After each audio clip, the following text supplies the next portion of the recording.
Some houses hold memories, others hold secrets. This is the story of a house in rural Thailand, a place locals call the Watcher House. What happened there changed my life forever. If you think you're ready to hear what I saw, listen closely. I never really believed in ghosts. Sure, I liked a good horror movie now and then, but I always thought it was just stories and special effects.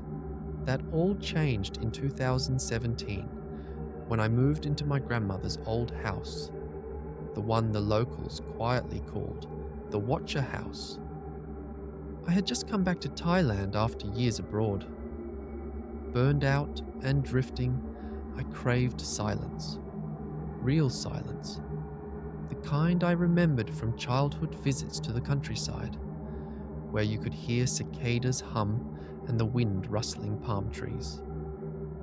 My grandmother had passed away 2 years earlier, leaving behind her old house near a small village called Pine River. It sat quietly at the edge of rice fields and a local temple. I remember spending school breaks there, watching her light incense every dusk. No one had lived there since she died.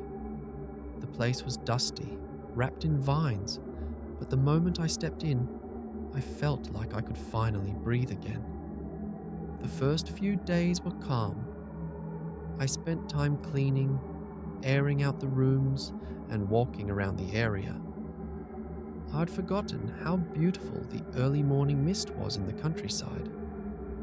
Every morning, I'd wake up to the soft sounds of temple bells and monks chanting in the distance.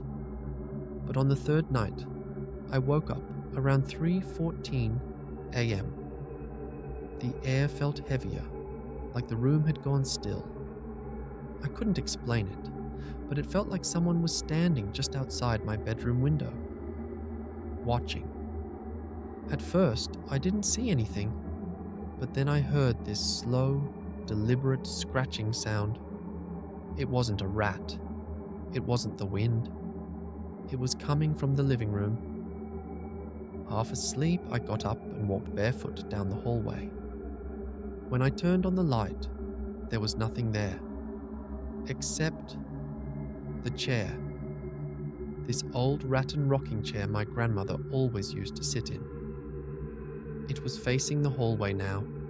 I was sure I'd left it turned toward the window. I tried to laugh it off. Maybe I moved it and forgot.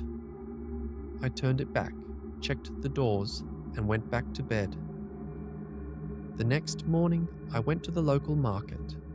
An older woman selling flowers gave me marigolds and whispered, "For the house, keep her calm." When I asked what she meant, she just shook her head. That night, it got worse. Same time, between 3:10 and 3:20 a.m., I'd wake up to that heavy feeling, pressure on my chest, like someone was leaning in, but I couldn't see them. One night, I saw the chair slowly rocking back and forth on its own. The dogs in the area howled in unison at that exact hour. I heard footsteps in the hallway. I started to smell something, like old jasmine, but rotting, sweet and sour. I called my mum in tears. That's when she told me something I wish I had known sooner. Your grandmother used to say someone watched over that house. She never explained much, just said, "Don't look in the mirror after 3 a.m., don't open the back door after midnight, and never sit in the rocking chair unless you light a candle first." I had done all three. One night, I decided to test it. I stayed up past midnight. No candle. I sat in the chair. The house was dead silent. I could hear my own heartbeat. Then came the breathing. Slow, shaky breaths right behind me. I couldn't turn around. Then, the mirror across the room fogged up, like someone exhaled onto it. A single handprint appeared. That night, I recorded everything. I set up my phone camera and placed it facing the hallway.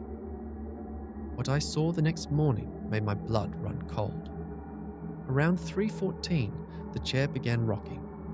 Then, a shadow walked across the hallway, paused by the mirror, and vanished.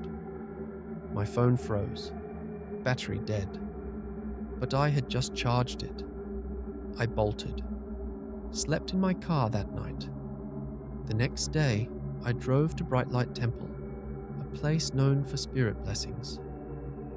I barely started explaining when the monk interrupted me.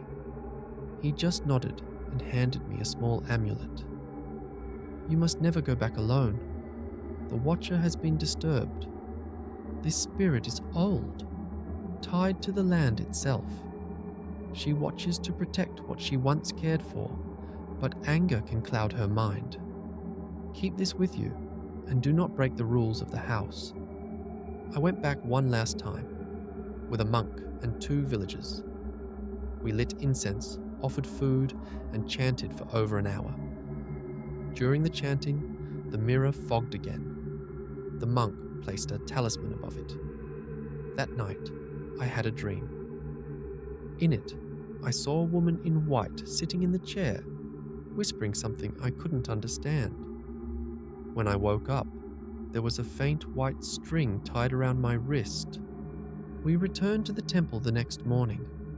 The monk told me that the spirit in the house wasn't evil, but it had been awakened, confused, and angry. She's not your grandmother, he said. She's much older. Someone tied deeply to that land, protecting it for centuries. Before I left, I buried the amulet near the doorstep and sprinkled holy water in every corner of the house. I sold the house that same year. They say the new owners tore it down. But if you're ever near those rice fields around 3 a.m., some people still say they see a flicker of light where the house once stood, and the sound of a chair slowly rocking. If you do, don't stop, don't look in the mirror, and never, ever sit in that chair.